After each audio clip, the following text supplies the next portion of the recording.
Greetings and welcome, my friend, to the next episode of the Red Delta Project podcast.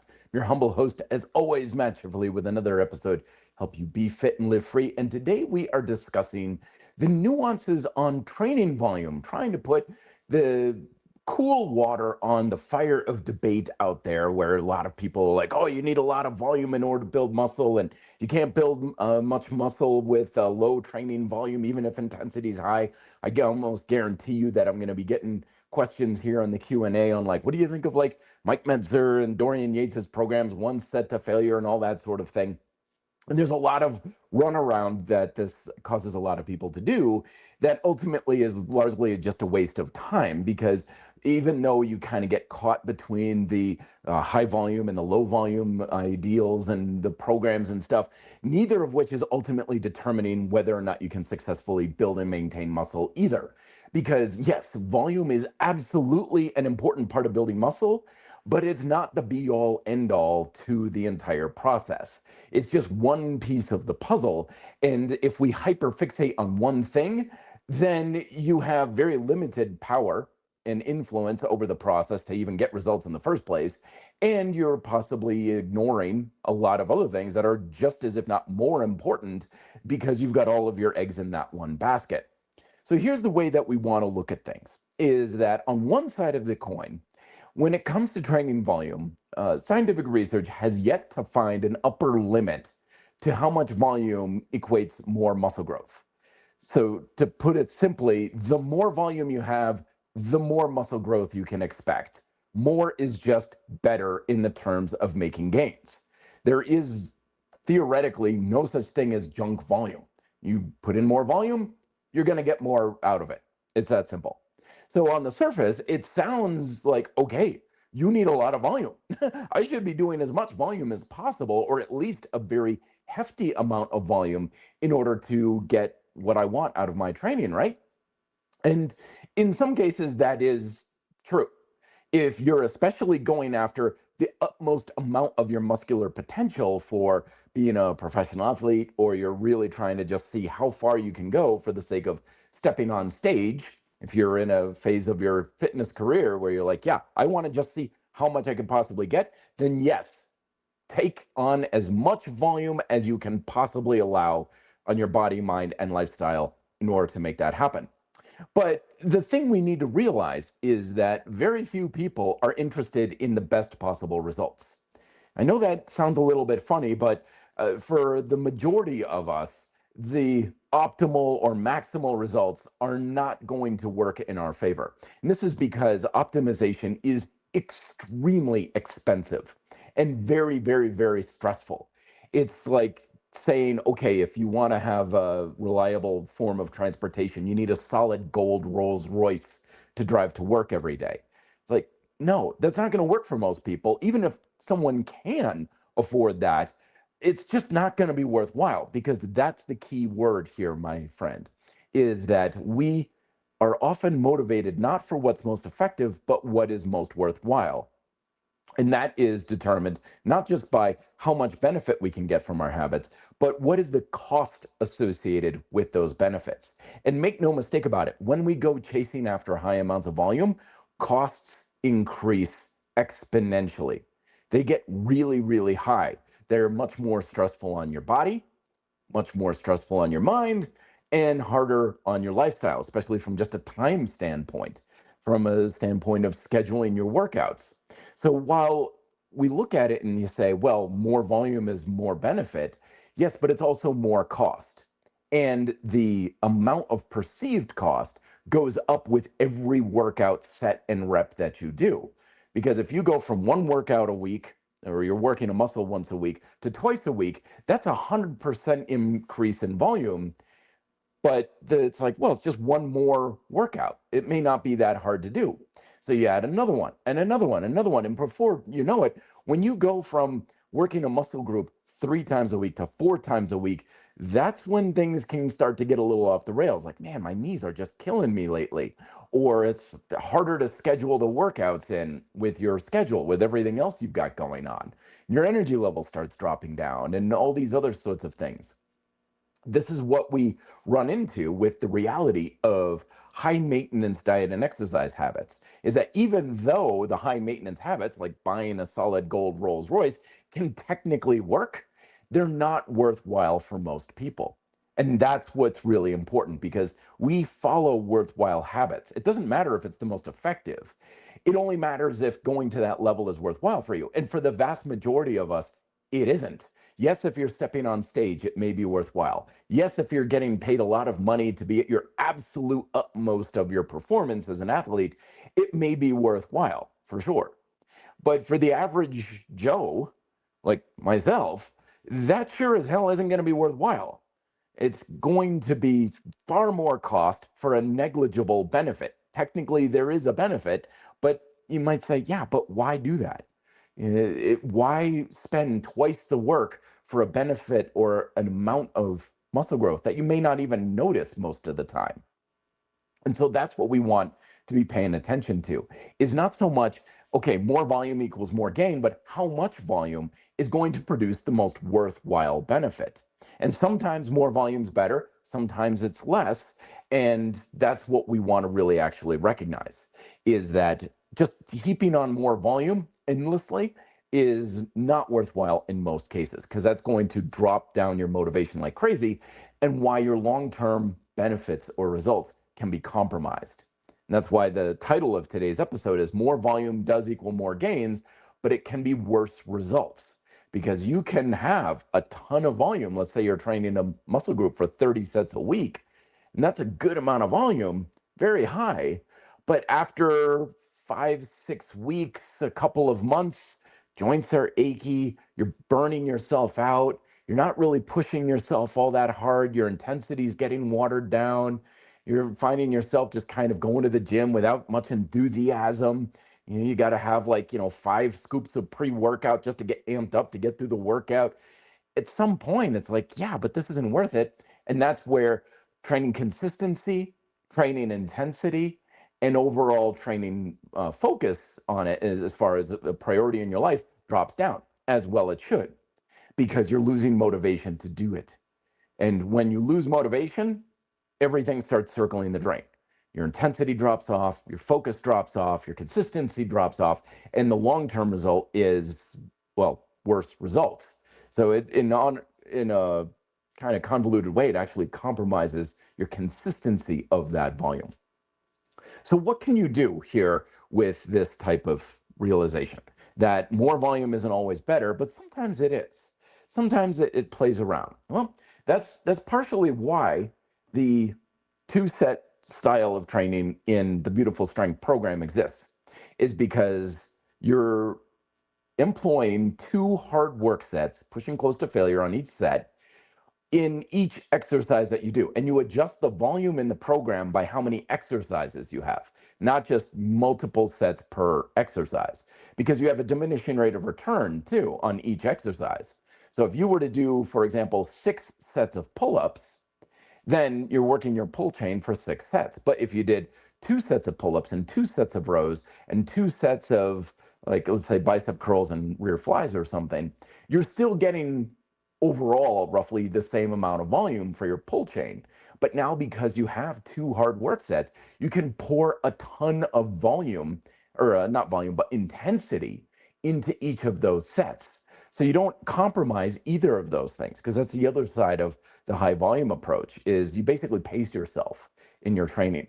And the evidence has very heavily shown that it's pushing yourself close to failure, getting through those hard reps, that is the biggest predictor of your stimulus for muscle growth. And if you've got a lot of volume, it's kind of like going out for a jog and you're like, I'm going to run 20 miles. You don't sprint out of the gate. You just start at a nice, easy, lollygagging pace, and you eventually just kind of fatigue yourself through the volume, but you never really work with much intensity. And without much intensity, the volume can still have a watered down stimulus to the point where you're doing a lot of work, but you're really not making a whole lot happen, because we need both volume and intensity. And that's why the 2 hard work sets in Beautiful Strength work, because you don't have to compromise your intensity. You've got 2 shots to really drive home a lot of effort in each exercise, and then you have volume through extra exercises. Plus, you get a much broader training stimulus as well, where it's like, okay, 2 sets of rows, 2 sets of curls, 2 sets of pull-ups and stuff. You're still working the same muscles, but you're not just, okay, another set of this and another set of this and another set of this. And you're like, yeah, okay, whatever. And you never really push into that red zone, into those hard reps on any of those sets, because you're always like, yeah, whatever, I can always do it more harder on the next set. And then comes set 5, 6, or 7. Now you're like, yeah, I'm kind of tired. I don't feel like pushing myself all that hard. So you've never really pushed your muscles close to failure. So you did all that volume without much intensity as far as getting close to failure. But when you have 2 sets per exercise, you know you've got to push it. I call it the pressure cooker effect, where you've got to drive yourself hard because you've got 2 chances to make something happen on those pull-ups. And then once that's it, that's it. You cut yourself off. And then you got 2 sets on the rows, 2 sets on the curls, and so on. And that way you have both. So that's a good place to start off. And then you can adjust the volume based on how many exercises you do, not just how many sets. The other thing that you can do with this is to add volume to your training when you're feeling like, okay, I want to spur a little bit more muscle growth, break out of the plateau that I may be in, just to give myself a little bit more. But you're not going to do it indefinitely. And this is where a lot of high volume stuff kind of screws us over, is this approach of, I'm going to ramp things up in my training, and I'm just going to ramp up and stay ramped up indefinitely. This is one of the things that burns us out, is where we will start out of the gate at a really hard intensity level or a sprint, a lot of effort, and be like, this is great. I'm actually making some progress here. But inevitably, you're going to start to pace yourself. You start to slow down. And if you were to run a marathon and you started off in a dead sprint, yeah, for that first mile, maybe you were like, I am flying. This is great. But you start to get tired. You start to fatigue. And then you slow down to a slower run and then a jog. And then you end up being one of those folks who's, on mile 15 and you're barely above a walking pace. And at that point, you're still pushing as hard as you can because you're so tired, but you're barely making any progress. And this is why always trying to push yourself as hard as possible results in burnout, but also such a slow pace, is because you started off fast, but inevitably things start to slow down in order to just be manageable and something you can maintain. So you start pacing yourself, and now you're working as hard as you can, even though you're going at a very slow pace. So that's why it's much smarter to kind of go in a bit of a periodized plan, which is what the new version of Beautiful Strength I'm working on is going to be implementing, where, okay, I'm going to take something and I'm going to go really hard on this for a block, a macro cycle or a mesocycle, as they call it, where a block of training will involve going really heavy, or for higher endurance or higher volume or whatever. And you're like, I'm going to do this for a month or 6 weeks. But at the end of that, I'm going to stop doing that and return back to a bit of a baseline. So this is kind of like starting off in the marathon where you're at a manageable pace and you're going, but you keep a little bit in the tank. And then at key points, you say, okay, now I'm going to go hard for the next mile. And you book it, and it's really hard and it's really intense, but it's also a lot easier to work at a higher intensity because I only need to do this for the next mile, metaphorically speaking. And once that's done, then you come back. It's the same reason why calorie hacking works for fat loss, because indefinitely trying to lose weight on a very strict and restrictive diet is exhausting, and it's compounding effort over time. So sure, you can lose weight for the first few weeks or even a couple of months, but then you start to pace yourself, you get back into homeostasis, you're not losing weight, and now you're dieting as hard as you can for no further progress.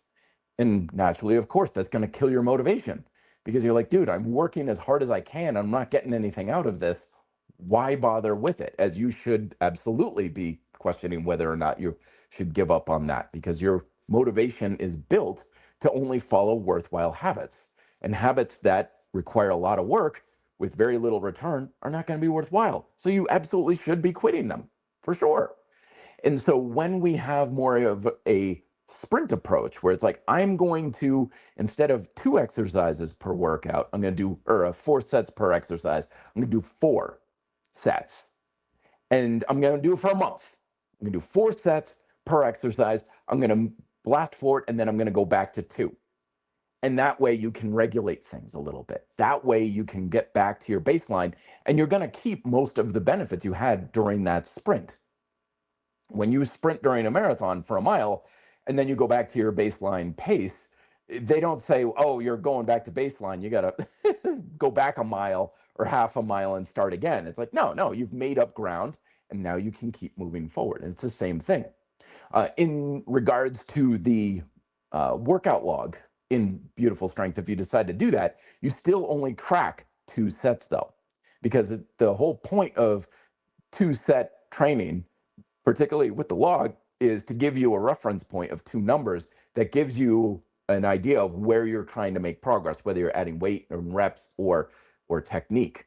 So if you do decide to do a block of, say, a month of higher volume, you still only write down 2 numbers. So let's say you're doing pull-ups, and your first number is 10, second number is 8, and because you're pushing close to failure, those last 2 numbers are going to be pretty darn low. They're going to be like 5 and 5, let's say. Do you write those down? No, you only keep the first one because you're still trying to make progress you got 10 on the first one, then you try to get 9 reps on the second because you're backfilling. And those other sets that you do, the third and the fourth sets, those are just bonus points. Those are just bonus points that you've thrown in. So you just get whatever you can. You're not doing it for performance. You're not doing it for any other reason than just to get a little bit more volume in, whether you get 3 reps or 6 reps or whatever. It's really not that important. You're still pushing yourself pretty close to failure. Just make sure that you're not pacing yourself on those first 2 sets in order to add repetitions to that one. It may behoove you to get like a drop set at that point. So you get 10 pull-ups, 8 pull-ups, and you're like, okay, I'm pretty well fatigued on that. I'm going to go with a lat pull-down machine, or I'm going to do seated pull-ups or something like that. So it's still the same motion, but now you're just getting a little bit more volume with less, because a lot of the research has shown that it's not so much volume as far as just total amount of exercise, but total amount of hard sets. Because you can get a ton of volume just, bicep curling a pencil, but that doesn't necessarily mean you're going to get very far because, of course, the intensity is not very high. So we always need volume and intensity. And when we're compromising intensity for the sake of volume, then we're basically kind of looking at it like, well, I'm now just trading one form of work for another. And that's how you can work twice as much and basically get the same end result. So make sure that you're still just tracking and pushing yourself to make progress in those first 2 sets. And then the last part that I will say is that always remember that you don't need to use as much volume as possible all the time. You're still creating a stimulus for hypertrophy, even with relatively low amounts of volume, just again, as long as you're pushing yourself close to failure, even if it's literally 1 or 2 sets per tension chain per workout, it's still creating a stimulus. It may not be as much of one, but it's still there and it's still moving the needle forward. And I forget where I saw it was on a report, one of these ones I get on a newsletter and stuff like that. And it was crazy because they showed like all these things, like, do you want to sleep better? Do you want to have better regulation of appetite, better regulation of hormones, better joint integrity, less burnout, all these things that are usually associated with a negative from training. They're like, if you want to get rid of all these problems that are usually associated with strength training, less volume. So on one hand, we could say, yes, more volume is kind of the low-hanging fruit that anyone can go after when it comes to building more muscle, is adding volume. We'll certainly do it. But on the other hand, almost all of the problems and issues that we run across when it comes to strength training, almost all of those can be mitigated by using less volume.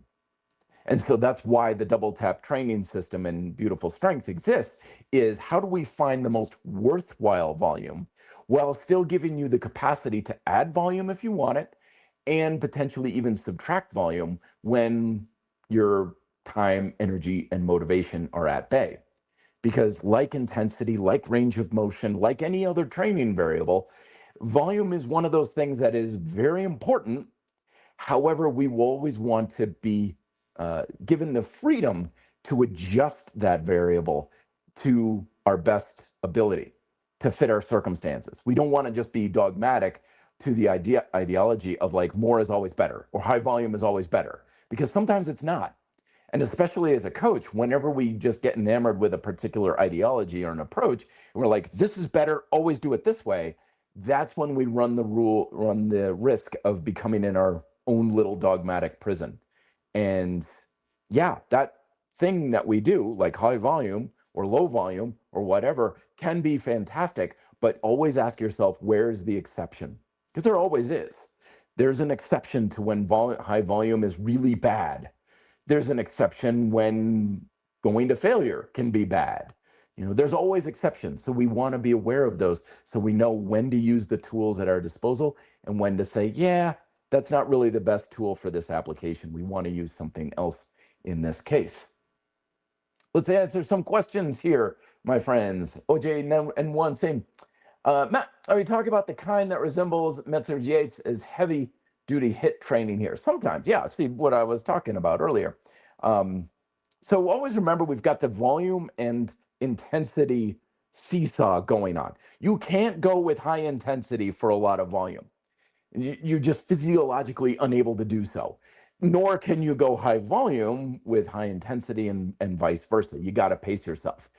Does it matter either way? Not really, because the stimulus for hypertrophy is whether or not you're challenging your muscular work capacity on a consistent basis.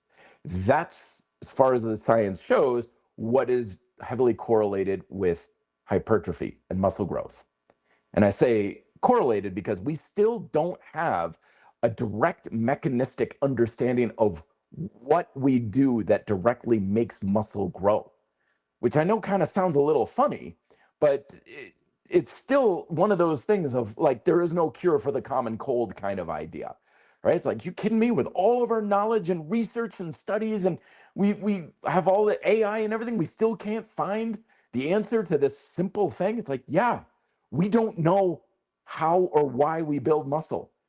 All we can do is base it off of correlation. And the research has shown very heavy correlation of pushing your muscles into those hard reps close to failure is the driver for building muscle.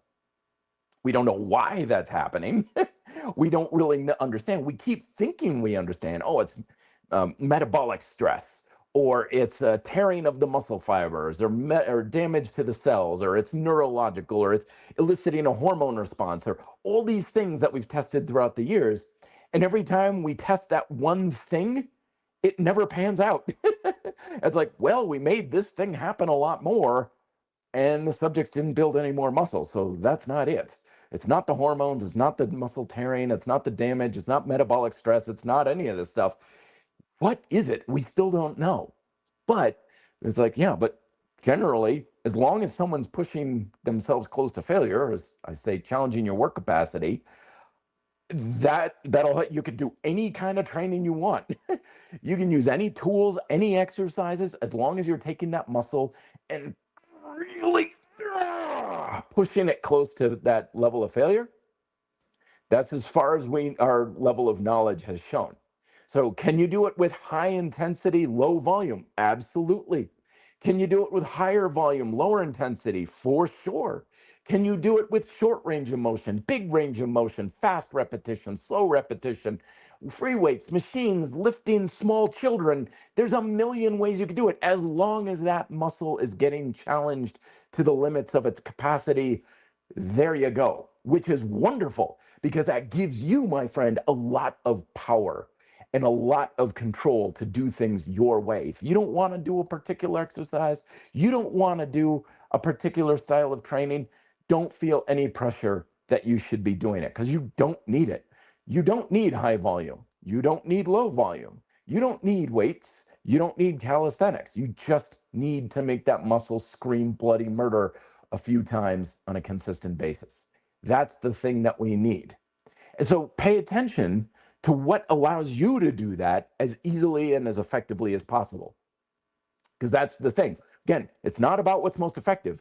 It's about what's most worthwhile. What is the most rewarding for you? That's why, for me, bodyweight training is by far a superior muscle builder for me, because I get so much more satisfaction from bodyweight training. I can push my muscles so much harder with bodyweight training than I could with free weights and machines. I mean, it's not even close in my case. Like I could push myself so much harder on a set of dips than a bench press. Much harder. And there's lots of different, there's personal reasons, there's mental reasons, there's all sorts of things, but it doesn't matter what those reasons are. It's just, I can do it. And that's why I do bodyweight training. But if you, my friend, are like, I feel like I can really push my muscles to that level if I use less volume and I really emphasize going to failure, then listen to yourself. Listen to that feedback your body's giving you, because that's telling you what's going to be best for you. And so it could be one way or the other, but do what's best for you. Learn from your experience. And whenever you find individuals in life, in almost anything in life, fitness, relationships, business, stuff, they're always studying themselves. They're always experimenting and saying, what if I did this thing this way? And then they get the feedback and they're like, wow, interesting. So if I do it that way, that seems to produce a much better result for me. Now, you could have 1,000,001 experts saying that shouldn't work. That can't work. No, the science doesn't support. I'm like, I don't know what you're talking about, bro. I do it that way. I get so much better results. So who do you listen to? You, you listen to you and your feedback. That's what you listen to, because that's ultimately what's going to determine your fate. And that's why RDP is always about empowering you to make your best choices. You should be the number one expert here. Me, the TikTokers, the coaches out there, the podcasts, all that sort of, we're just here to give you ideas and guidance. That's it. We're not in any position to tell you what you should be doing. I have no authority or responsibility to do that whatsoever. You're the one who has to make the call and the choices. And so listening to your feedback will give you the confidence to be able to do that. It also builds up your self-esteem a lot because you're actually in charge. You're not a follower anymore. You're a leader in your own health and fitness. And that's what beautiful strength is largely about too, is that inner strength to be a captain of your own ship, so to speak. That sort of confidence. Because if you look at it, a lot of things, particularly in our fitness culture, are not about giving you control. They're not about giving you empowerment. They're about making you a follower, someone who is obedient to an ideology or a dogma and stuff. And that's not a bad place to start. It's like, okay, I started with this type of diet and I started with this type of program and stuff. Great, good to start there. You don't need to stay there though, because your feedback will tell you how to modify and adjust those things in a way that's best for you. But a lot of times we're encouraged to be followers, not leaders. It's like, well, if you don't follow that plan, you're no longer this type of person. You don't get to have this type of identity and things like that. And to that I say, fine. It's like, okay, so I wouldn't be vegan anymore, or I wouldn't be a true CrossFitter or true calisthenics or whatever. It's like we love these labels until those labels become a prison. And it's like, okay, fine. So you're a CrossFitter, but you also like doing bicep curls. Does that not make you a CrossFitter? Well, I don't know. Who cares? You like doing bicep curls? Go do bicep curls. Listen to yourself. Do what you want, because this whole fitness thing is entirely open source to begin with anyway. No one is in charge. No one's writing the rules except for the processes of Mother and human nature. The more we align ourselves with those, the more worthwhile your habits are going to be.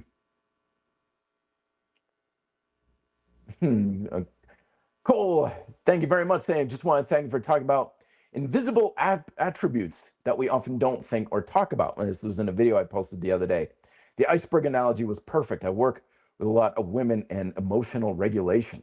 Yes. So I'll catch you up to speed to those listening. If you haven't seen the video on my YouTube channel that I just posted, basically, when it comes to our health and fitness, remember, RDP is based on the fundamental foundation, the fundamental nature of how fitness really works, which is that your results are governed by the three fundamental processes of Mother human nature.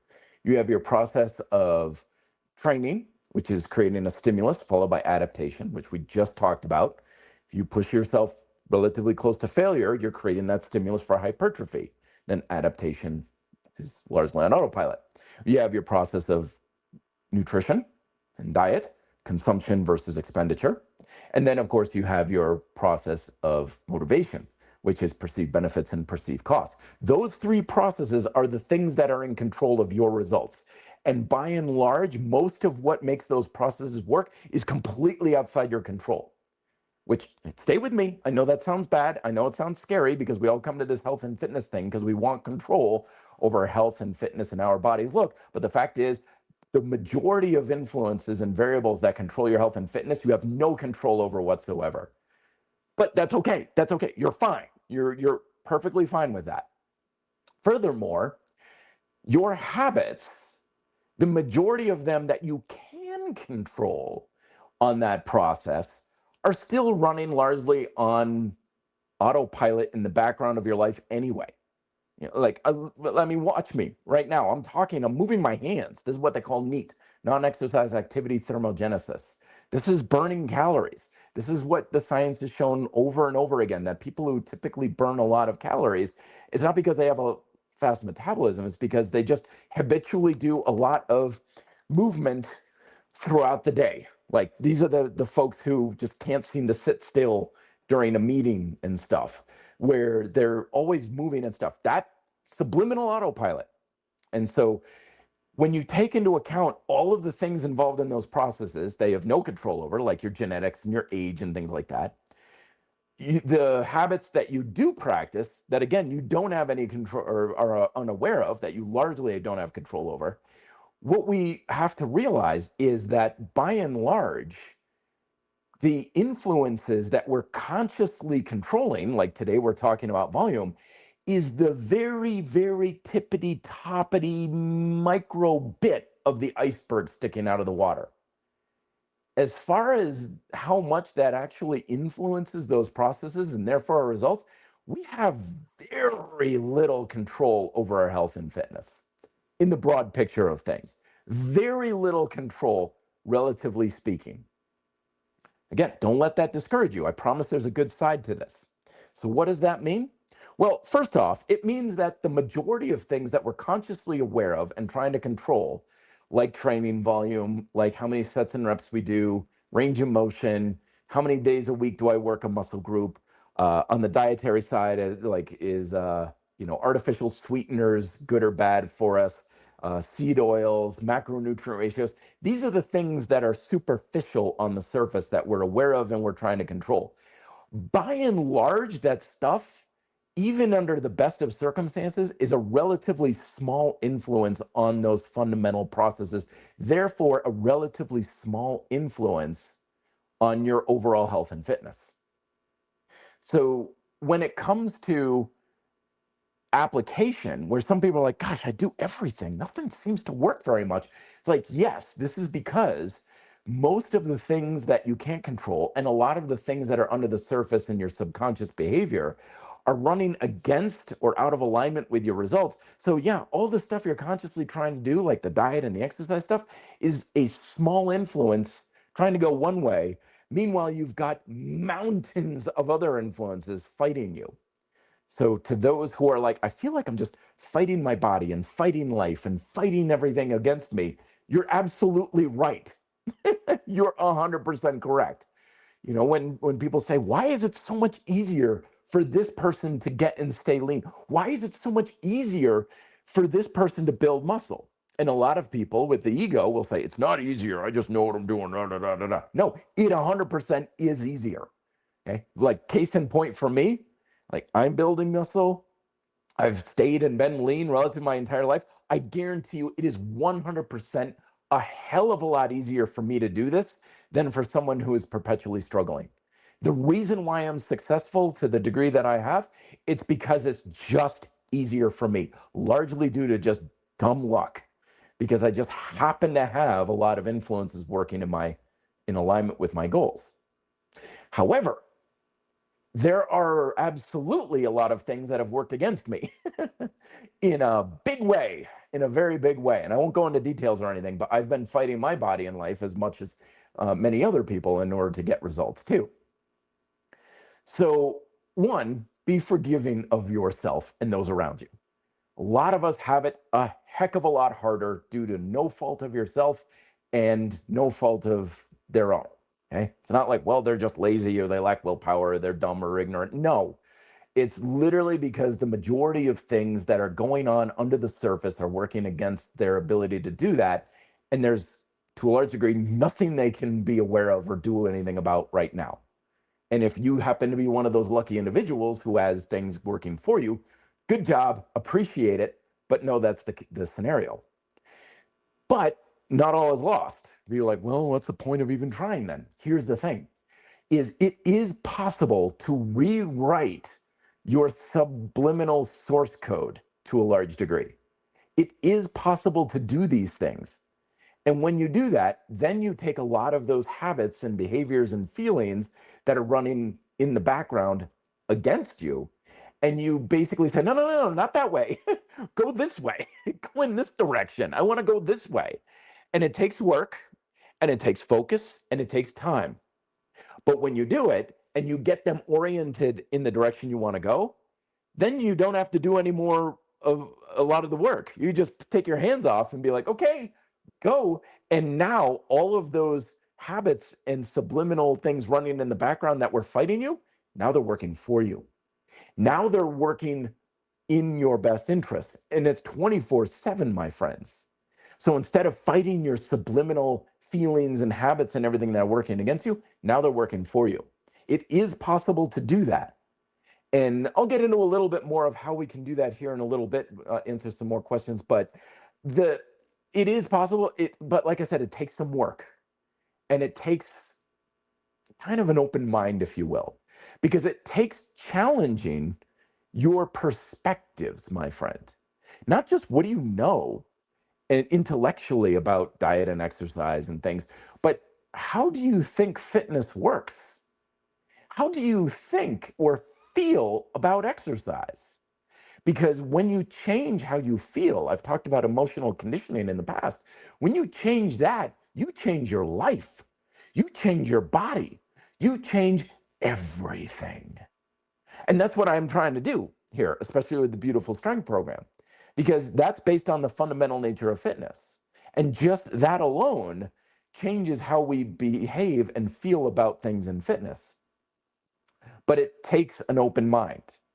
Because if I come on a, podcast platform and I'm like, yeah, I don't really worry too much about sugar. I like sugar. I eat it all the time. I love sugar. It's great. I did that with a buddy of mine a few months ago. He's like, you don't avoid sugar? I'm like, nah, I like sugar. I like sugar. I make sure I get enough of it every day. And you could see like the gears grinding in his brain. He was like, what? No, dude, what the hell are you talking about? What are you, stupid? What are you, crazy? Don't you know it's the worst thing for you? I'm like, no, man, it's the best thing for you. It's awesome. I love it. It is fantastic. And he's like, I can't, no. And I was like, okay, let me put it in context here for you, because I was kind of messing with him a little bit. I was like, basically, sugar is one of the most purest forms of refined carbohydrate and therefore energy we can have. So it's just straight up rocket fuel for the body. Do we need it? Are we good with a lot of it? No, of course, it's overconsumption of it that's problematic. But is it in and of itself a bad thing? No, of course not. It is literally what we have evolved to use. That's why we love sweet things. That's why we have literally developed everything from our gut bacteria to our taste buds to everything to the smell of fruit and everything is like, oh, I love that. I don't know anybody who's ever said, I hate the smell of fruit. Like, we have literally evolved over time to love sugar because it's awesome. But now we have scenarios where we can have, sugar bombs from a can of soda that our body's like, whoa, I'm not able to handle this all that well. And that's where the problem is. We have to be particular of what the actual issue is. It's not sugar. It's the fact that we can consume more of it in 5 minutes than our body can healthily handle in a day, kind of thing. But that's what I'm talking about, is we have to shift our frameworks and our perspectives and our feelings to a degree, which is hard to do. But if we're open to it, then we can get into our subliminal thoughts, kind of like lifting up the hood in a car, saying like, oh boy, that part is not looking good. And then you fix the part, and while you're fixing it, you're aware of it. You're thinking about the bolts and the nuts, and that belt needs to be over here and everything. But then you put it back in the engine, close the hood, And then next time you drive your car, you're not even thinking about that part. You just drive. But now that part isn't fighting you anymore. The brakes aren't rubbing and causing you problems on your way to your destination. Now it's working for you rather than against you. And that's why, yeah, more or less volume, great. Adding some fruit to your breakfast, great. Protein at each meal, awesome. These superficial things are great to focus on and stuff.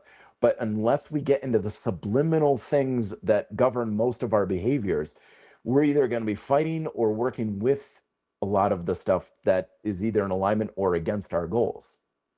And that can be challenging. That's not easy to do, but it is incredibly empowering when it does happen. My man Joseph with his workout update. Let's see how you're doing here, sir. Yesterday, I did push-ups with my feet elevated 8 inches off the floor. I've not done those push-ups for a long time. In 2 sets, very good. The second set, I did a drop to the floor and kept doing the push-ups. Yeah, drop sets, fantastic, Joseph. Well done. So a lot of times in the push-up world, we'll elevate our feet. Sometimes people call these decline push-ups or incline push-ups, right? And this is basic progressive calisthenics 101. Because remember, progressive calisthenics training is just another form of weightlifting. And your primary way of adding or decreasing resistance is adding or decreasing weight. That's why when people say body weight training isn't the same as weightlifting, I'm like, what are you talking about? Of course it's the same thing. You're the weight. I'm like, well, you don't add weight. Well, sure you do. Because most of your technical advancement is all about adding weight to your working muscles by changing it from one part of your body to the next. So this is a great example. When my man Joseph said, I put my feet up on an elevated surface, what you do is when you elevate your feet, you are literally shifting weight off your feet and putting more weight on your hands.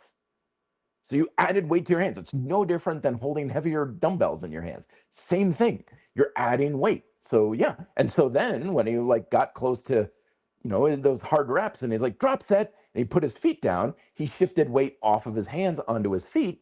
So it's the same thing as doing like a chest press machine. And then you just select the pin up a plate or two and you keep going. Drop set. Wonderful. Great job, Joseph. Wonderful training set. On the second set, no less. Love it. Chef's kiss, man. That was fantastic. So that's a good example of how he's getting a lot more volume, not a whole lot more sets. It's just a little bit of something specially tacked on, a little bit of extra to ensure that he's getting into those hard reps, potentially creating a stronger stimulus for hypertrophy. Wonderful, wonderful job. Oh, hey, everything but the gym. Fantastic. Good to see you. Fantastic. Good to see you as well, my friend. Good job. Wasatch Wizard is in the house too. Good to see everybody. A couple of names I haven't seen in a while. Hope everybody is doing very well. So we covered quite a few different topics here today, and I know I kind of sped through quite a bit of this. I'm going through a lot of growth and development here for RDP. I've got a lot of really big, interesting things coming down the pipeline and new things coming for you this year and into next year. I'm already planning things for next year that's going to make the whole approach to everything we do a lot clearer, a lot easier to understand, and a lot more focused. And I'm very excited about it, that the changes that are going to be coming for all of you folks. But the bottom line is that when we run into a training variable like volume, recognize that it can be useful in certain contexts, but we don't want to be too beholden to that one thing as the be-all, end-all solution to what we have. And sometimes it's easy to fool ourselves into that, where someone may be doing like a relatively low volume training approach, and then they add volume, they start building muscle, and they're like, oh, that's the answer, volume. It's all about the volume. And so they went from 2 sets to 4 sets to 5 to 6 to 7, and they're chasing volume because they're like, yeah, the intensity doesn't matter very much. And the range of motion doesn't matter very much. I don't need to push to failure. So they're basically taking a lot of these other variables, which were also very important, and saying, I'm going to forget about all that stuff and focus on this one thing. And this is the trap that we often fall into, is that our result that we're looking for is never about one thing. It's not volume, it's not intensity, it's not protein, it's not sugar, it's not calories in, it's not cardio, it's not 100 other things that we can get hyper fixated on. It's always about a holistic approach. And you change one variable, and yeah, that can have a positive influence on that fundamental process that does govern your results. Great, awesome, but that doesn't mean the other stuff isn't important. So yes, that's good. Volume, modify it for sure. Sugar, eat less of it, feel better. Okay, great. Does that mean that's the whole story? Absolutely not. But that happens a lot because we think, okay, that's the thing. I'm going to ignore everything else. But then we're setting ourselves up for compensation. Okay, I cut out sugar, so I'm going to eat a ton of calories from butter and more saturated fat. Or, okay, I've focusing on volume, so intensity and range of motion and technique and everything goes right out the window. All that stuff is still very much important. It's all important. The important question to ask ourselves is, important in what context, or how important is it? Because remember, a lot of that stuff that's very top of mind and easy to focus on is the superficial stuff at the very top of the iceberg. Yeah, it's important, but probably not that important. It's probably not entirely responsible for your results, even though you change that one thing and you start to see some feedback and get some positive benefits from it, doesn't mean that's the one thing. And that's why a multi-influential approach is the saner, more effective, and less stressful way to go, is when you look at a number of variables and you keep those under control. And you're like, yeah, of course volume matters, as does intensity, as does technique, as does programming, as does sleep, as does protein, as does 100 other variables. Doesn't mean you need to be consciously working at 100 things, because remember, most of them are just working on subconscious autopilot in the background. And that's how it's supposed to be. And then you might take one thing and be like, well, let me focus on this for a little bit and see if I can improve it and upgrade. Okay, good. I'm all right. I don't need to focus on that so much anymore, kind of thing. And that's how we can break out of our, little prisons that we're stuck in. It's like, focus on something, improve it a little bit. Okay, good. Then you get it into habitual autopilot, and you don't necessarily completely ignore it, but you're like, yeah, I'm not going to pay too much attention to that anymore. I'm going to focus on this thing now. And that's how you can really level things up. Because if you're not really focusing on any one thing, then you're kind of not focusing on anything, really. As I was talking with a friend of mine the other day, and we made the joke of like, how many priorities do you have? And he's like, if the answer is anything other than one, you don't have any priorities. Because you're just too scatterbrained. You've got all of your eggs in too many baskets. You want to have at least a little bit here and there, all over the place. And when you're like, okay, let me see what happens when I put more eggs in the volume basket. I'm not taking them all into that one, but some eggs in the volume basket. Okay, that made something. Okay, take some back out. But let's see about the range of motion. Let's really go for range of motion for the next month. Focus on that. Okay, good. Okay, take them out. We can move our attention and focus around, which again gives you empowerment and is very educational about those sorts of things. So yeah, start off with the 2 sets as your standard. Add volume sporadically if you want to level things up, or not. Again, you can adjust your volume through adding exercises, not necessarily just sets on each one. And make sure that you keep pushing close to failure or challenging your work capacity as the goal in your training when you're training for hypertrophy and trying to build muscle. That's where you want to keep your focus. Adjust all the other variables when you like that sort of thing. Oh, very good experience here. Wasted 5 years of training. I would say not. There's no such thing as wasted training, but still. Trying to rush progressive overload in expense of crappy form. Right. Now I'm staying with the same weight for weeks, mastering it before increasing weight. Very smart way to go about it. Okay? So yeah, there's no such thing as wasted training. We always get something from it because all training produces a stimulus to some degree in some way. So it's not like there's such a thing as ineffective training. But yeah, so it's pushing the progressive overload here. Good. There are definitely times to do that. Absolutely. The whole idea of like, well, how do you get stronger? Just put more weight on the bar. There's a time and a place for that. Just keep pushing that overload of I'm assuming with your form of progressive overload here is adding resistance. There is a time and a place for that, but as long as it's temporary. Like, I'm going to push this for 6 weeks, then I'm going to stop pushing it. And then you do like you're saying now you're focusing on form. Okay, so I like this strategy. Is what I like to call freeze training from time to time, where I'll tell a client, like, you're not allowed any more weight, any more reps, stay there. So this is in the Beautiful Strength program, what happens when both sets are the same number. Like, you get 2 sets of 10 pull-ups, but those last few repetitions are not exactly the best, and you don't add reps until you can get more reps on the second set. So what that does is it keeps you in this little zone where you're forced to focus on technique. Well, I got 10 reps on the second set, but range of motion's kind of shallow on those last couple reps. Okay, let's improve that repetition.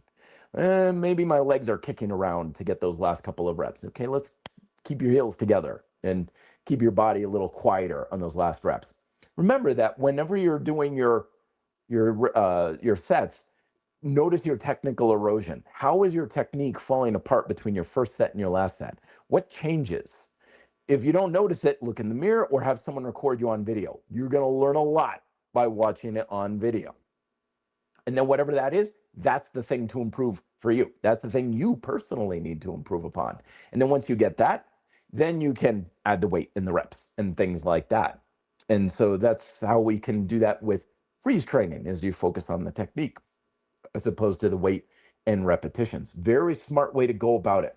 Very, very intelligent. So, but the other thing you talked about here that I wanted to bring up, like I said, like, you want to have something where you're focusing on, like, a periodized plan where you're saying, I'm going to spend a month or 6 weeks or whatever your training block is, focusing on making progress in this way. Okay. Now, he did that very well, and I'm sure it worked great for at first on progressive overload, adding resistance. Awesome. Wonderful. I'm sure that was effective at first. As they say, everything works, nothing works forever. So what happened there was he's like, progressive overload, like I was saying earlier, that's the answer. Boom, and go. But the challenge was, he was saying, that's what I'm going to put my eggs in that basket, and I'm going to neglect other things and compromise it. And that's when, we have increase of risk of burnout and injury and all these other sorts of things. So that's why it's good to focus on improving or really pushing something hard. Just make it temporary. And that's why periodization can work, because it's not so much it's telling you to focus on something, it's telling you to stop focusing on it. It's like, focus on it for 6 weeks, then stop focusing on it, and then focus on technique or volume or range of motion or whatever, right? So we have selected blocks of focus, and the other things we're still doing it. We're just maintaining that. So that way you can level on up in a bit of a sprint there. So there's a lot to take away from that. That was fantastic. Oh, I know exactly what you mean. So he's following up saying, it's crazy. I'm only doing 3x6 pull-ups with this form after 5 years of training. Well, don't be too, with crappy form.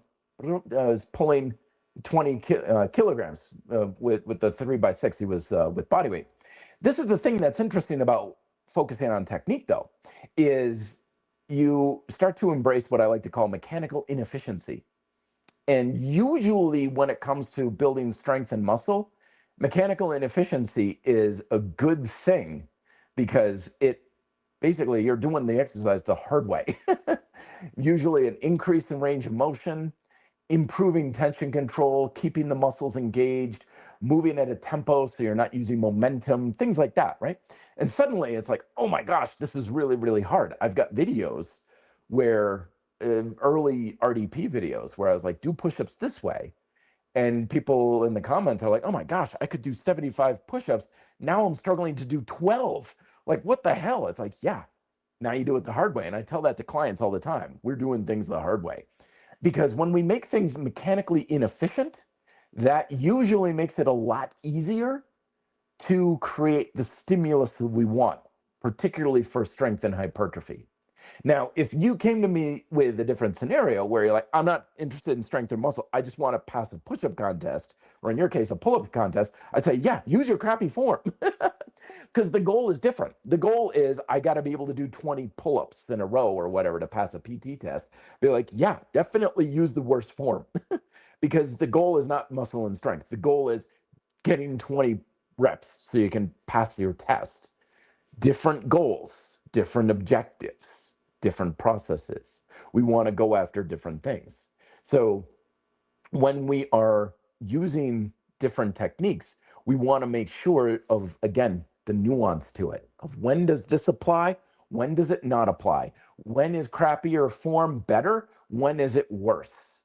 And then we can make the selective decision on this better in this scenario, it's worse in this scenario.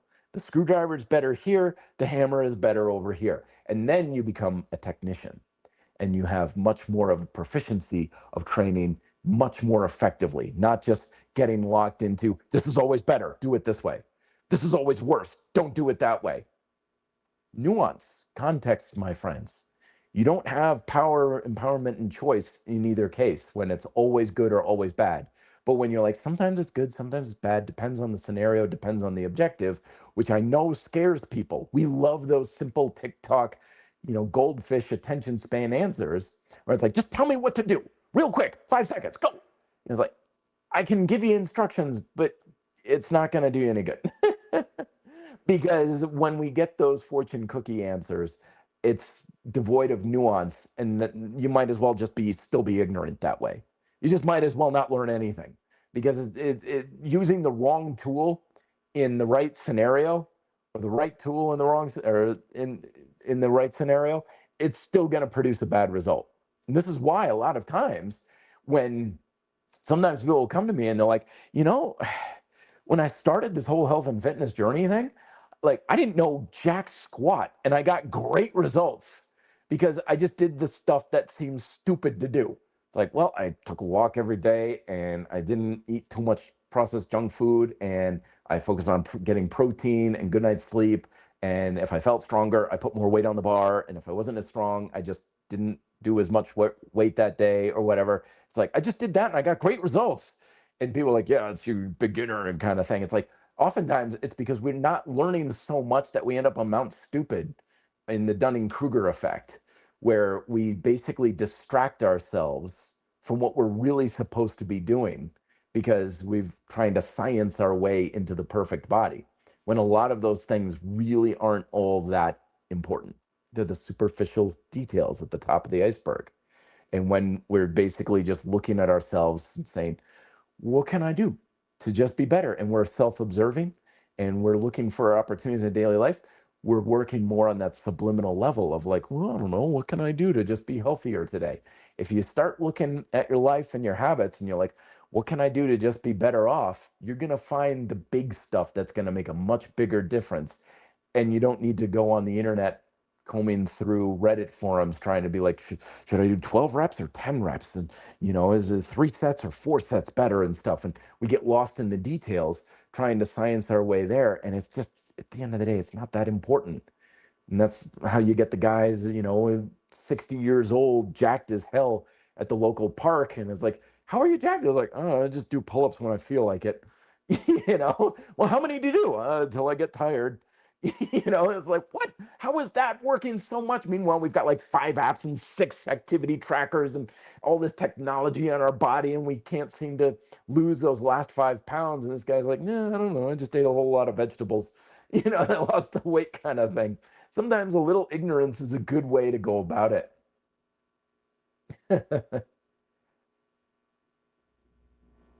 Oh, yeah, Paul Bruce. Good to see. Yes, I posted a video in addition to the one on the hypertrophy on a little resistance band isometric workout because isometrics are really good with resistance bands if the bands are heavy enough. So Paul was saying video posted yesterday on resistance band isometrics was awesome. Thank you very much, Paul. How they are a combination of yielding and overcoming. Spot on. Yeah, it's a very good thing because when we are practicing isometrics, because I'm currently writing the outline for my second isometrics book, both yielding and overcoming isometrics have their pros and cons. But sometimes we have the ability to do both. I call it a hybrid isometric. And when we have both yielding and hybrid, that's when things get really interesting. And when we look at old school isometric training in the old York isometric racks with the barbells, that's how it was. You had a given amount of resistance for the yielding portion, but then you were pushing that resistance against an immovable pin in the rack for the overcoming aspect of it. And we can do the same thing with resistance bands. And it's surprisingly hard, surprisingly effective, but very good for that muscle pump too. So the video is up now on the Red Delta Project YouTube channel. The whole workout takes you like 10 minutes. It's one of the great things about isometrics. I selected the exercises specifically to be done largely with one band, a heavy one. You're not going to do it with like one of those little TheraBands or one of the ones with the handles at each end. You need a good sized band for it, but you should be able to do most of those exercises with one band or maybe a couple of them and stuff. So you don't need a ton of them. Really good for when you're traveling too, because it's really easy to travel with one band. You get a whole bunch of them and suddenly you're taking up most of the space in your carry-on with rubber bands. It's particularly designed to be very space, cost, and energy efficient for that. So anyway, go in and check it out. Oh, Tim Toons, good to see it. Best results I ever got was due to your grind style approach. Then you're going to love what's coming down the pipe, my friend. But burned out pretty quick. It is a bit harsh, yeah. For example, after 3 sets of archer push-ups and pistols, I had no energy left for pulling. Yeah, that is one of the things to be mindful of, particularly with the progressive calisthenics approach, where you're working one limb at a time. Because when you work one leg or primarily one arm at a time, it is a big energy drain for sure. So that's why some of the nuances to some of the changes that I'm making in the next year or so are going to help address this sort of thing. And I think you're going to like it a little bit more as far as not draining you too much. Because, yeah, the original grind style calisthenics workouts were quite a bit more energy intensive. And fair point, I wrote the program during a period of my life when I had a lot of time and a lot of energy. So I think I unconsciously, again, a lot of stuff was going on subliminal autopilot, unconsciously wrote a program that was very energy intensive, which is great and really good for producing results, but it doesn't have a whole lot of adaptability for those who are like, I've got 10 minutes, what can I do? Kind of approach. And there's grind style approaches we can fit into that, but the general way it's laid out in the book is not conducive for that sort of thing there. But yeah, glad you like the grind style approach. Like I said, you're gonna like what's coming down the pipe.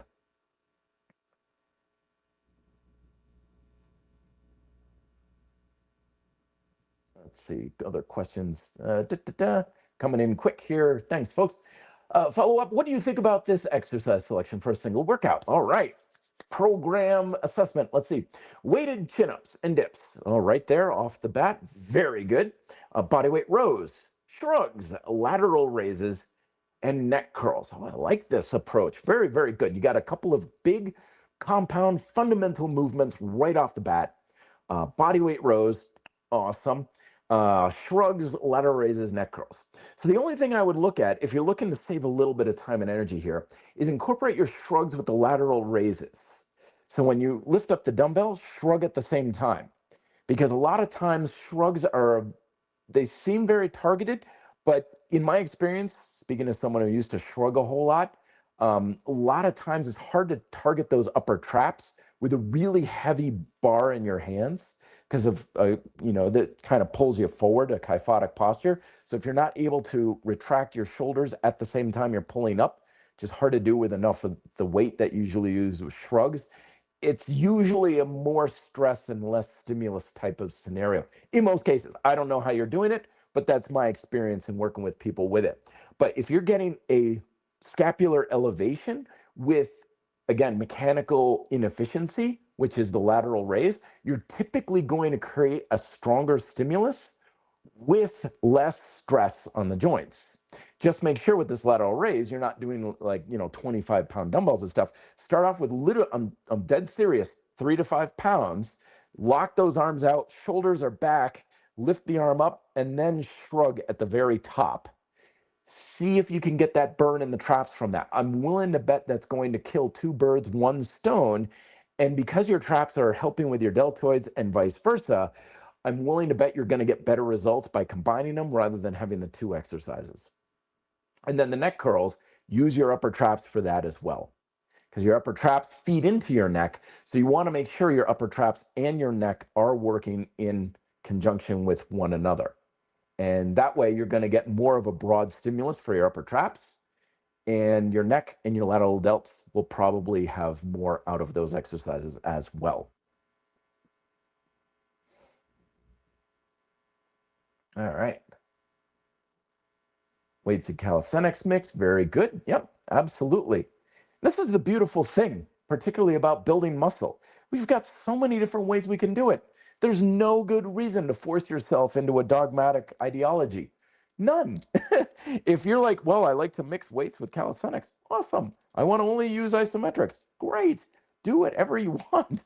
We have so much freedom at our fingertips, but we love to just pen ourselves into our own like restrictive approaches because we somehow feel it's best or the right proper way to do it. And at the end of the day, it's just what's best and most proper for you. Gromit is asking any suggestions for upper lower split on Isomax glute dominant on Isomax glute dominant. Let me see here. Not entirely sure what you're asking, but let me take a shot at it. Suggestions for upper lower body split on the Isomax. Oh, with glute dominant. Okay, gotcha. Okay, so basically you want to think of like push pull superset. Let's see on the Isomax. How would we work this? Let's see. I'm trying to think of what we can do with the minimum amount of height adjustment in the handle, because that can be a little bit tricky. So you're going to have upper body one day, lower body the next. So upper body, we're going to have our push and our pull. So here's what I would do. First superset is going to be seated row bicep curl, because you're going to have the handle for roughly the same height for both of those exercises. I put it on pocket number 9 myself. Could be 10 or 8 for what you need or whatever, but do that. Do 2 sets or 2 holds of a seated row with, with the plate is against your feet and you're sitting on the floor. 2 sets of that, 2 sets of curls. Okay, then do it again. 2 hold, 2 curls kind of thing. Go with the feedback mode at first, and then just see what you're recording for a max amount of load for the first couple of weeks. Don't use the load mode, don't use the time mode, other than to just use as a timing mechanism if you don't have a clock. So 2 sets row, 2 set curl, 2 sets row, 2 set curl. Then you go into your standing chest press. Okay, so you're gonna have, that's gonna get your shoulders, chest, triceps. You're gonna have 3 sets of that, and then 3 sets of the overhead press for your triceps. That's your upper body day. Okay, that's your push-pull upper body. Then for day 2, that's lower body. What you're going to be doing is, oh, I love this combination. This is beautiful. You're going to have single leg or kickstand deadlift. Okay, so you're going to have the bar roughly at about shin height or just below your knee. And you're going to do kickstand, have all your weight primarily on one foot. You're going to be, the foot is going lengthwise along the platform. So if you've got the strap underneath and coupled on your foot is underneath the strap. So you're going to have that for glute and hamstring dominant is the kickstand deadlift. I've got, if you search Isomax workouts on my channel, you may be able to find some examples of this. So you're going to have that back and forth 3 times. Right leg, left leg, right leg, left leg, right leg, left leg. Again, strength, keep the numbers low, 6 to 10 seconds. Hypertrophy, 15, 20 seconds or so. Then, you're not going to move the bar. You're going to go with a hack squat. So this is where you're going to stand on the platform. Feet are on both sides. Bar is behind your calves. And you're going to have your hands down below, kind of like a trap bar deadlift kind of deal. But you're going to sink your hips down real low. So it's more of a squat type motion rather than deadlift motion, but you're still going to use a lot of your glutes with that as well. That way you're using your glutes for both the kickstand deadlift and the hack squat. And there you go for your lower body train. So that's 2 exercises. Get 3 to 4 holds on each of those, and that's your lower body split. So it's a little imbalanced as far as the exercise portion goes. If you want to make the upper body a little faster, don't do the curls and triceps. Just get those muscles involved with the row and the standing chest press on that. So hopefully that all makes sense. I know there was a lot to describe it there, but see if that goes well for you. Good question here. Cole is asking, what do you see any difference between mindset and motivation? Find mindset to be redundant. What are your thoughts? Mindset, I find, is one of those subjective terms that we love to throw around in the self-help areas that kind of doesn't mean anything. It's like, you got to have the right mindset, got to have a good mindset, got to have a strong mindset, got to have a disciplined mind. What do I do with that? Like, like, how do I, it's the same thing with attitude. Coaches used to tell you got to have a good attitude, a strong attitude, all this stuff. Okay. Now what? Like, what do I do with that? It doesn't tell me anything. The reason why I always talk about motivation is that we can do that. We can modify motivation. Motivation is down to a very simple formula.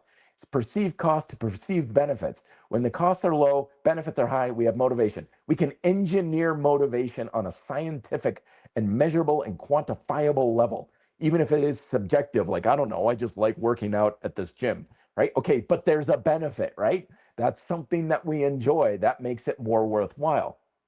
So mindset is kind of, woo-woo kind of approach. It is worthwhile, though, to just observe your thoughts, observe your feelings about things. In the old Bruce Lee quote, don't think, feel. Observe your feelings. Observe how you feel about something. I hate this exercise. I don't like doing this thing. I don't feel good when I walk in this gym. Pay attention to that stuff. Pay attention to that and be like, okay, so you don't like that gym. Is there a different gym you can go to? You don't like this exercise. Every time I have a client say, I don't like this exercise, I'm like, great, awesome. Why? Don't just sweep it under the proverbial rug and be like, well, I don't like doing it, but I'm supposed to do it. No, there could be a very good reason why you don't like this exercise. You're supposed to like what you're doing to at least some degree. So if you don't like doing something, that's an invitation to be like, why? There could be something we need to address here. And when people come to me and they're like, I hate doing push-ups. I'm like, well, let me see your push-ups.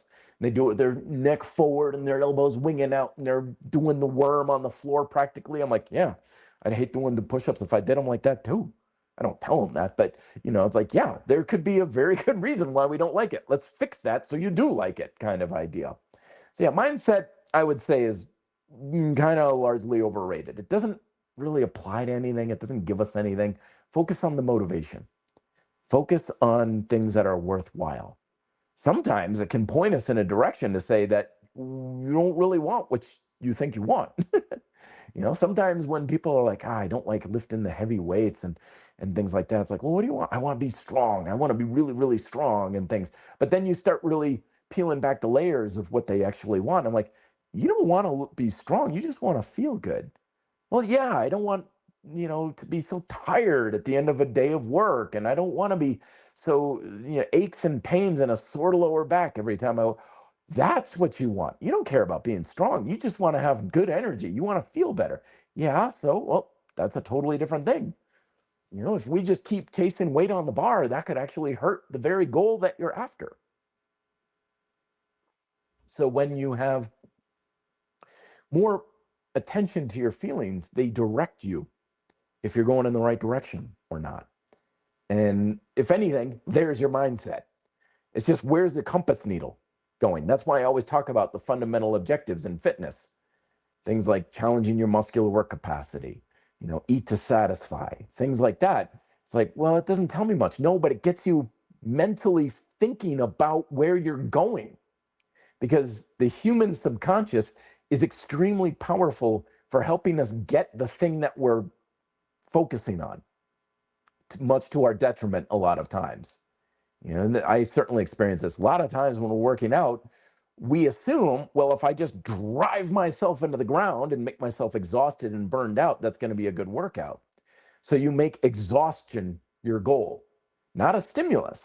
You don't care if you're actually doing things well or right in the workout. You don't care about the stimulus you're creating. You just want to drive yourself into the ground, which is actually a really easy thing to do, relatively speaking. So when your goal is exhaustion, you don't know that, oh, you can get a much more powerful stimulus for building muscle with half the work. But then, even if I told you that, you wouldn't be interested because you don't actually want to build muscle.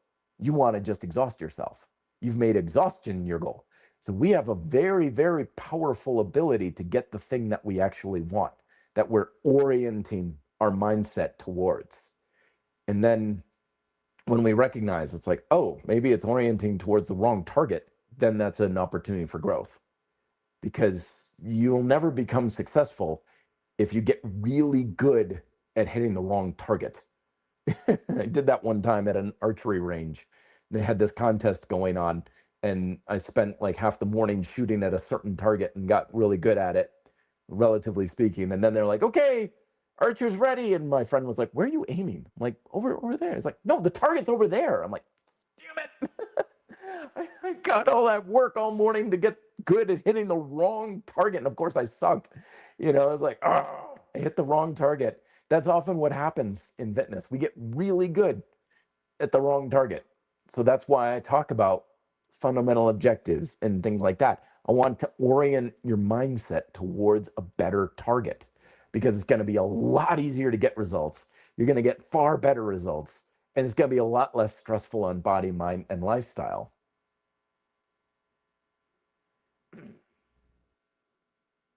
So that moves right on in with the question from, again, Tim, saying you talked about your difficulties on food and training. Yes, very much. Same here. How did you overcome the anxiety? Well, again, a lot of it, well, first off, you got to understand that your anxiety is just flat out lying to you. It's the boogeyman in the closet. It's the monster under your bed. It is flat out just lying to you. It is not real. So when we start to understand that, we can start to question it. You question your anxiety a little bit. So, for example, back in the day when I had a lot of like disordered eating habits and stuff like that, I had a lot of fear around food, a lot of fear-based approaches to food and things like that.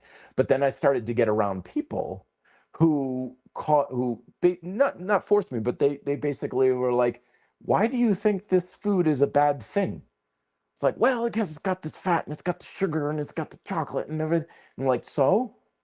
Like, it has this benefit to it. It has that benefit to it. It has this. So basically, it just created a little cracks in my understanding, how I felt about it. So it just made me question it a little bit. When you start to question your beliefs and that are causing the anxiety, then you have the door open for other things. And then I started to learn more of like, no.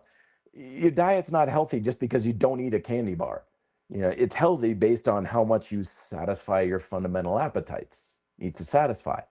Sometimes you can do that by including a candy bar on occasion.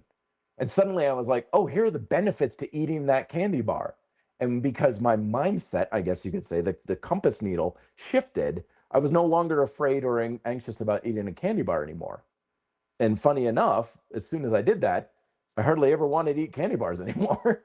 you know, it's like every day was a battle. Like, oh my gosh, like all I want to do is just eat candy bars all day long. I just want to eat nothing but candy bars and everything. But as soon as I was like, no, you can eat it whenever you want.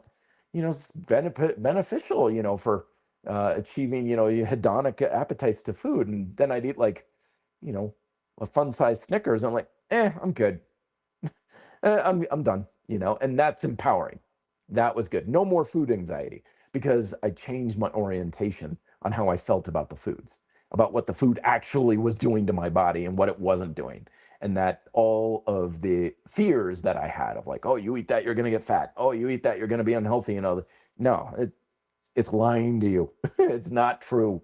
It's not true. And that's one of the reasons why right now I'm reading a book. What is this book called? This is Making the American Body. I love the history of fitness. Uh, the remarkable saga. Oh shoot! I just basically one of the interests that I have in fitness is the history of fitness. How did we get here, kind of thing. One of the things that's gloriously beautiful as a lesson to learn about the history of fitness is it's almost entirely made up BS. Almost everything we know about how health and fitness works is just made up marketing mumbo jumbo. Not to say the scientific research and everything is not legitimate, of course. We know a lot more now than we did 10 years ago. But the fact of the matter is that most of our beliefs and orientations that we have, our emotional orientation, if you will, if you want to call mindset that, about food and exercise and how things work, is largely bro science mumbo jumbo at best. At best, a lot of our beliefs would be better if they were bro science, because a lot of them actually come from things of like racial prejudice and religious bigotry and things of that nature. There is so much carryover in our fitness culture from literally witch hunt based thoughts and beliefs that it's so much just fluff and mumbo jumbo. And when we understand that, then that again, that empowers us because it gives us the ability to basically mess the hell out of fitness. When I do my own things and I've got my own terms and my own approaches and my own methods and things like that, I don't even use the word chin up. To me, it's all pull ups because Paul Wade in combat conditioning said it's all pull-ups just with different grips. Like, yeah, I like that kind of idea, kind of thing. And people will sometimes question me, like, you can't just make this stuff up or do it your own way. And I'm like, what are you talking about? It's all made up. It's all people doing it their own way. There is no overlord in fitness. There is no authoritarian regime and burning bushes that are delivering workout programs to us. It's all made up, which is great because that means we can do what we want and we can do things our own way. And if we want to mess with it, we're absolutely within our right and ability to do so. And if we want to do things a different way, you have every ability and permission to do that. I was like, don't I have to do it this way or that way? Probably not. And that's one of the big lessons that I always want to impart to folks. If there's something about your approach in diet and exercise that you really don't want to do, chances are very good you don't have to do it. So it's like, I don't want to give up my candy bars. I don't want to have to do this or that.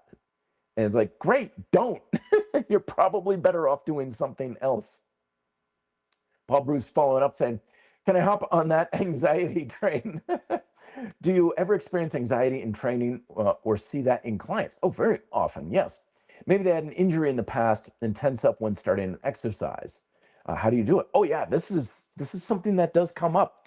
I've worked with several individuals who had a history of very sedentary living. And for whatever reason, they got it in their mind that they felt like as soon as they start pushing their body even a little bit, they're going to hurt themselves. That they're just like it was so hard for me to really push them in an exercise because they would be doing like push-ups on the kitchen counter and stop and they'd be like, there's no way I could do more. That's it. That was my max. And with my experience, I'm like, okay, that was good effort, but I guarantee you it wasn't even close to your max. And I just know that from experience because I have maxed out my body 3 times and I hope to hell I never do it again because it was that awful. So we almost never hit our limits, but just you watch them and they're not slowing down. They're not really grinding out reps and things like that. So what do? Repetitions, my friends, repetition. It's like, okay, yeah, we don't need to push it. You don't need to push it that hard. Just do another set, do another set, do another set. Oh, you're getting tired? Okay, relax, rest. Then the next day, okay, do a set, do a set, do a set. We become familiar with repetition. And so when you have repetitive exposure to something you're slightly uncomfortable with, over time, you become comfortable with it. And that's where repetition is the fundamental ingredient for conditioning.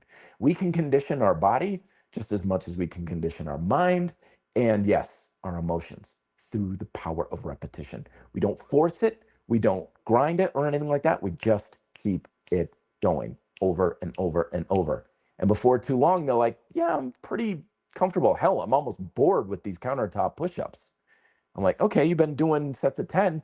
Let's do 15. I don't think I could do it. Well, give it a shot. But because they're bored with it and they're like, oh, I can push a little harder, then they get 15. And they're like, oh, I guess I can work a little bit more. I guess I can push.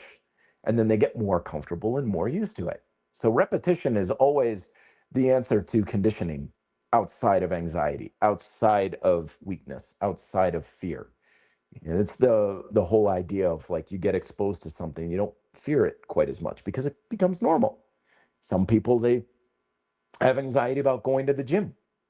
They're really afraid of going to the gym. But over time, they're like, yeah, I go to the gym, no big deal. Repetition. I used to be terrified about standing in front of a camera.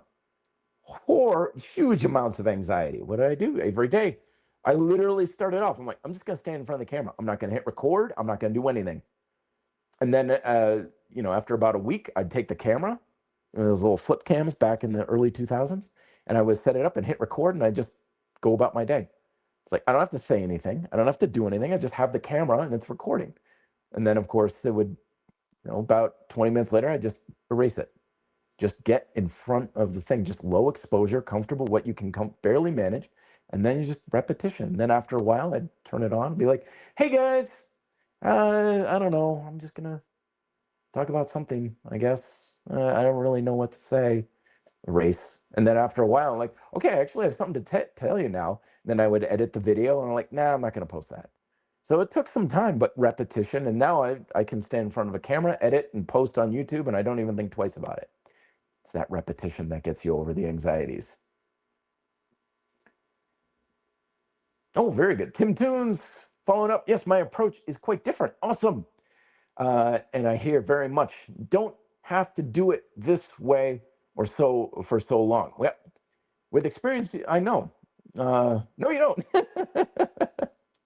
Yeah, and that's the other thing to it. You're right. You're absolutely right, Tim Toons. So we can lull ourselves into complacency too with a lot of things like, okay, I'm doing this thing this certain way, which is why sometimes, again, we talked earlier about going at an intensity for a period of time of like, let's see what you're capable of kind of thing. When someone's like, this is as heavy as I can lift on this machine. And sometimes I'll just give them like 5 more plates on the machine. It's like, see if you can lift it. I can't lift it. Prove me wrong. I get $10 says you can't, or you can, kind of thing. And they're like, holy crap, I could lift that. Yeah, now you know, kind of thing. Sometimes we just have to jump and build our wings on the way down and just see what we can do. And, I did that in bike racing when we were doing our training races in the summer. You had either 1, 2, 3, or 4 lap races that we would do. And my buddy and I started doing 1 lap races. And we're like, oh man, someday maybe we'll be able to do 2. And at the end of the summer, like, oh, we can barely do 2 laps. This is great. Okay, maybe in the next 5 or 6 years, we'll be able to do 4 lap. That would be insane, wouldn't it? Yeah. Well, then we got into collegiate bike racing and we realized we have to do 4 lap races now. We can't wait. We have to, and of course we get destroyed, we're absolutely terrible at it, but we did it. We could do it. And let me tell you, we got a lot faster real quick because of that jumping up. So sometimes, yeah, it just comes down to let's just bite off a bit more than we can chew and see what happens. And again, with the exposure to it, we got used to it. By the end of that summer, we're like, oh yeah, 4 laps. We got this. We could do this. We even beat people. Not many, but we were able to do it because of that repetition. Paul Bruce saying, for transparency, that question was totally for me. Absolutely. Bicep tendinitis. Ouch. Baker's cyst, even concussion in my history. Yeah, you got a lot of injuries. That makes sense. Makes me hesitant even as a trainer. So this is why it's important also to embrace comfort, my friends. That being comfortable when we are pushing ourselves is part of the deal. And one of the reasons why I can push myself so much harder with calisthenics than with weights. I don't need a spotter. I don't have a big weight or a bar over my chest. I don't have a bar on my back. I don't need to, be careful on having like, can I get out of this exercise quick? Yeah, you just lay down after a hard set of push-ups. It's much more comfortable emotionally for me to push. I can do very heavy weighted dips, really grind it out because I know I just put my feet down and the set's over. That's all it takes. So when we have different exercises, you'll find that you can push harder when you actually embrace more comfort. What exercises are you more comfortable with doing? And you don't have to force yourself to do the things you're inherently uncomfortable doing. And that's why having those options is very good. All right, folks, it has been a full hour and a half. I know I've been talking your ear off and everything, but don't forget, I got that new isometric workout over at Red Delta Project YouTube channel, just posted yesterday. Let me know if you have further questions and stuff, but always a pleasure as always. I hope you guys have a great weekend, and I will talk to you, I think, next week. I'm trying to remember. I got a Taekwondo tournament coming up here in the near future. I don't think it's next weekend, so we'll probably be here next weekend, but otherwise, I will talk to you folks next time. Be fit, live free.